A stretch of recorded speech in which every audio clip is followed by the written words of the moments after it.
Governor Sanwo-Olu inaugurates 144 housing units, 60 apartments in Mautu and Amuwodofe. Senate urges federal government to make emergency provisions for victims of flooding in Abia State. On the front, more than 50 people die in stampede at India's religious event. In sport, Nigeria table tennis star Aruna Quadri returns to World Table Tennis Series contender at Bangkok 2024. Now the details. I am Taiwo Baruwa.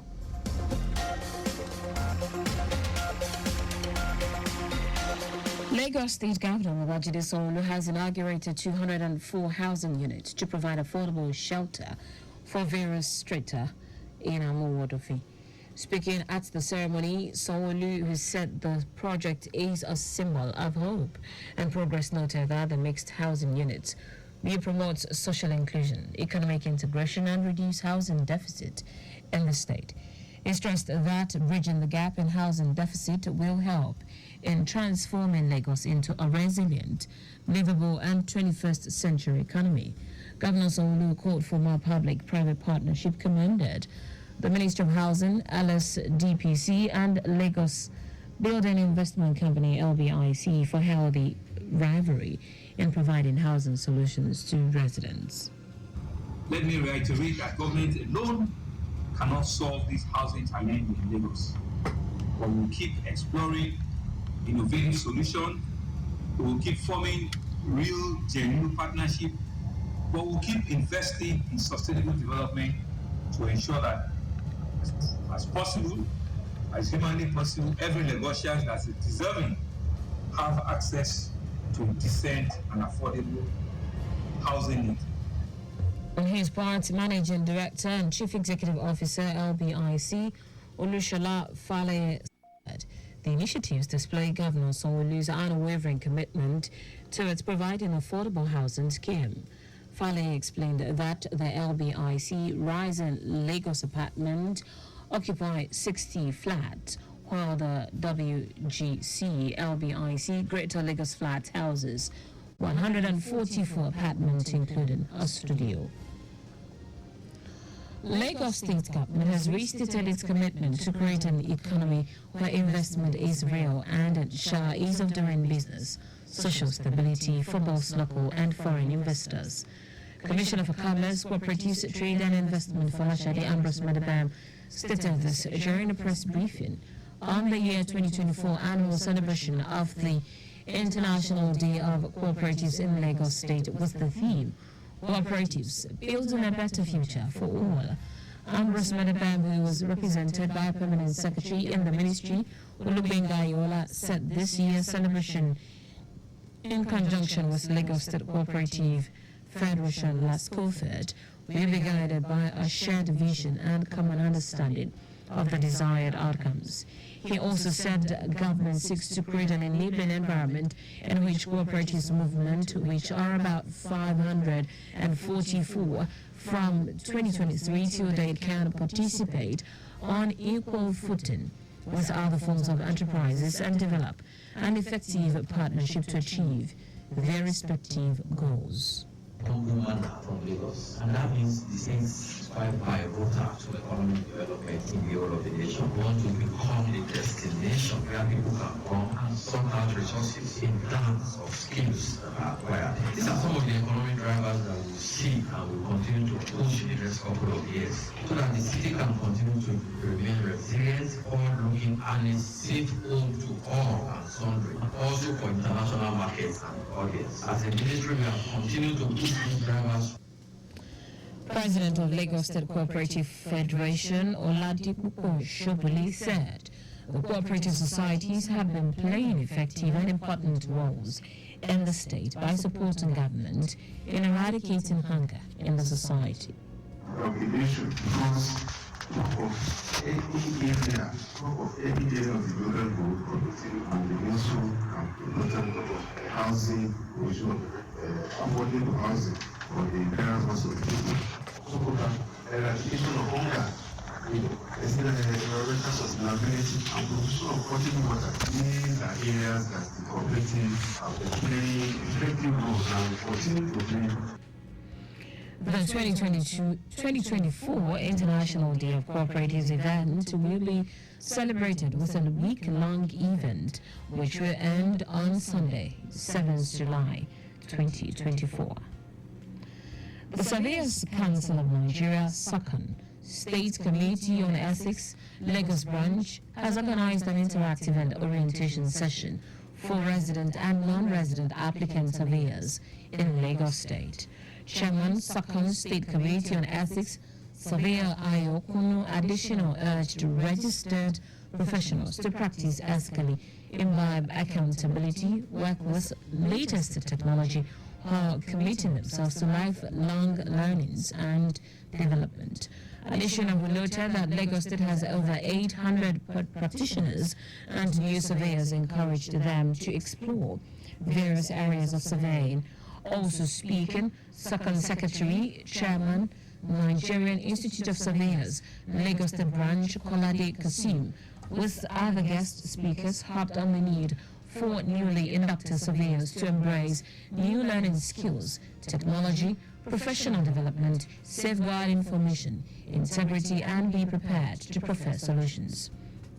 The interactive session was designed to engage, onboard, and update prospective private practicing surveyors on the requirement for surveying practice as the state government was committed to up-to-date digital mapping.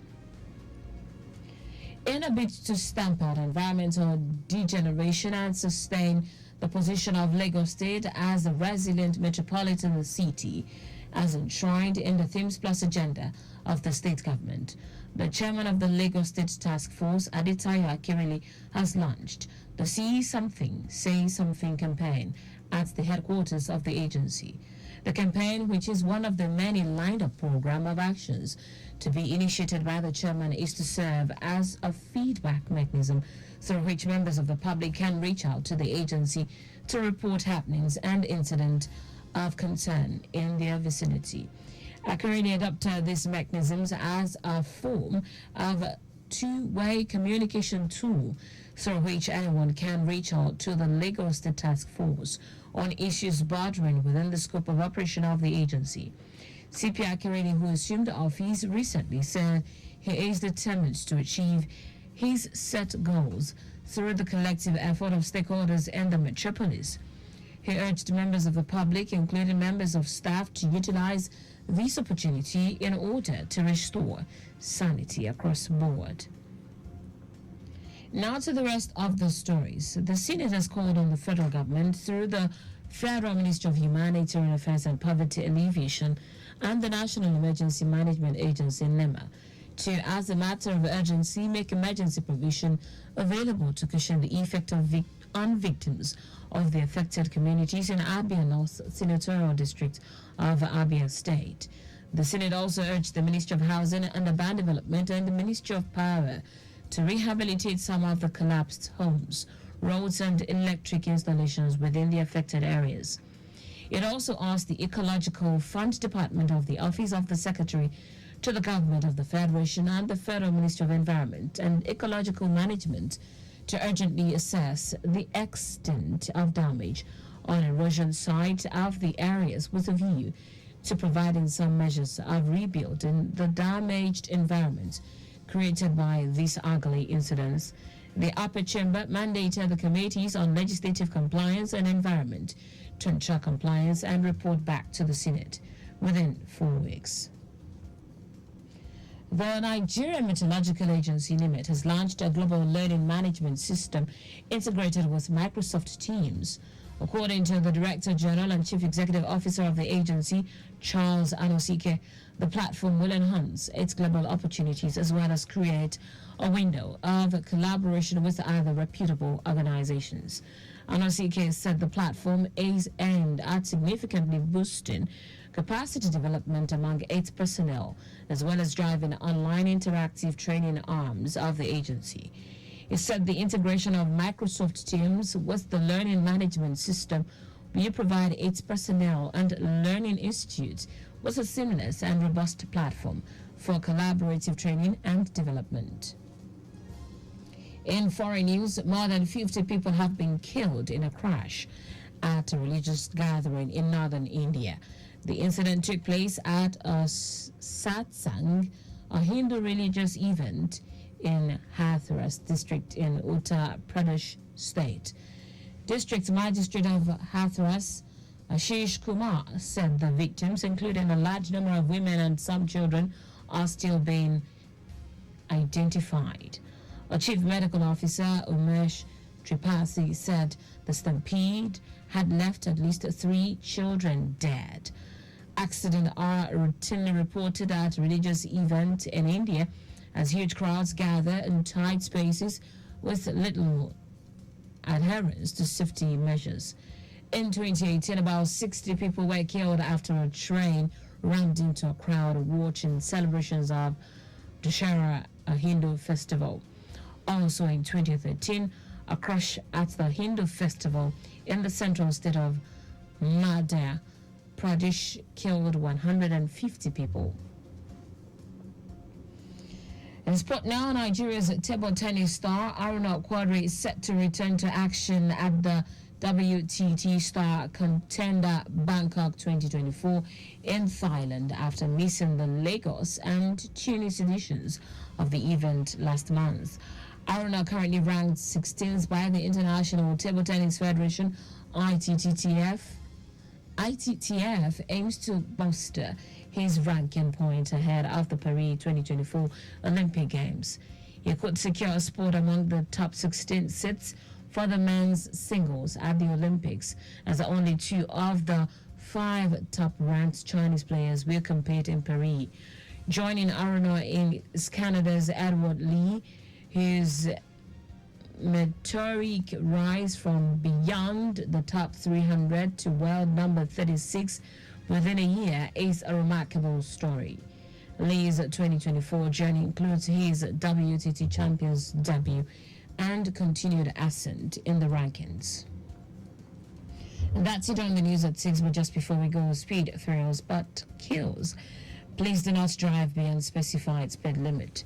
You can follow us and like all our various social media platforms: X, Traffic Radio 961, Instagram, Facebook, Lagos Traffic Radio 96.1 FM, Instagram, Lagos Traffic Radio 961.